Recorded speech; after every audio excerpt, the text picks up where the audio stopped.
প্রতিদিনের মতো মেয়ের জন্য মাইলস্টোন স্কুল অ্যান্ড কলেজের সামনে অপেক্ষা করছিলেন মা উম্মে হাবিবা রজনী। এ সময় হঠাৎ একটি বিমান এসে পড়ে সেই ভবনে। মুহূর্তেই লাগে আগুন। আগুন দেখে মেয়ে ঝুমঝুমকে বাঁচাতে স্কুলের ভেতরে ছুটে যান রজনী।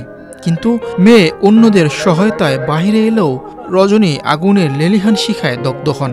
তাকে গুরুতর অবস্থায় উদ্ধার করে ঢাকা সিএমএইচ হাসপাতালে নেওয়া হয়। সোমবার সেখানে রাতে বার্ন ইউনিটে চিকিৎসাধীন অবস্থায় রজনীর মৃত্যু হয়। এমন হৃদয় বিদারক ঘটনায় স্তব্ধ পুরো দেশ। শোকে মাতম তার পরিবার। ওদের স্বপ্ন পূরণে পাশে থাকতে পেরে আমরা গর্বিত। মেয়ে ঝুমঝুম বেঁচে ফিরলেও অকালে মায়ের মৃত্যুতে কান্না থামছে না ঝুমঝুমের। নিহত উম্মে হাবিবা রজনী কুষ্টিয়া জেলার দৌলতপুর উপজেলার সাজিপুর গ্রামের ব্যবসায়ী জহুরুল ইসলামের স্ত্রী। ঢাকায় কর্মরত স্বামী জহুরুল ইসলামের সঙ্গে উত্তরে একটি ভাড়া বাসায় বসবাস করতেন তারা। তাদের একমাত্র মেয়ে ঝুমঝুম মাইলস্টোন স্কুল অ্যান্ড কলেজের ৫ম শ্রেণীর শিক্ষার্থী। প্রতিদিনের মতো ঘটনার দিনেও মেয়েকে নিয়ে স্কুলে গিয়েছিলেন তিনি। তবে মেয়ে জীবিত বাসায় ফিরেছেন ঠিকই, তবে ভাগ্যের কি নির্মম পরিহার, রজনীকে ফিরতে হয়েছে লাশ হয়ে। অকালে মেয়েকে হারিয়ে পাগল প্রায় রজনীর মা বাবা। অশ্রুসিক্ত আব্দুল হামিদ বারবার মেয়ের পরকালে যাওয়ার বিষয়টা মেনে নিতে পারছেন না। ওই ড্রাইভার আর আমার ওই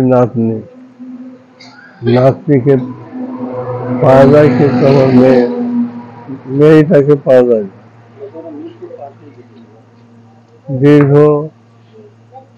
৫-৬ ঘন্টা পর আমার ওখানকার আত্মীয় স্বজন জামাইরা অনেক খোঁজাখুঁজির পর সিএমএইচ হাসপাতালে পায় আমার মেয়ে।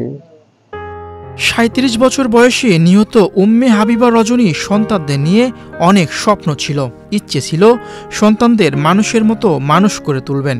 কিন্তু তা কি এর হলো? একটি ঘটনা তার স্বপ্নসহ তাকে চিরতরে বিদায় করে দিয়েছে। অকালে স্ত্রীর এমন মৃত্যুতে স্তব্ধ স্বামী জহুরুল ইসলাম। আমি সকালবেলায় চিটাং যাই, চিটাং থেকে আমি আবার ব্যাক করি এতে আসার পরে খোঁজাখুঁজি বিভিন্ন হাসপাতালে খুঁজছে আর কি, আমার অফিসের লোকজন খুঁজছে। তারপরে পেলাম, সংবাদ পেলাম যে সিএমএসে আছে। পরে সিএমএসে আমি যা শনাক্ত করলাম যে এটাই আমার হয়।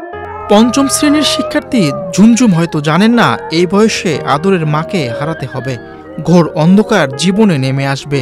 বুকে আগলে রাখার মানুষটা তাকে রেখে পরপারে চলে যাবেন।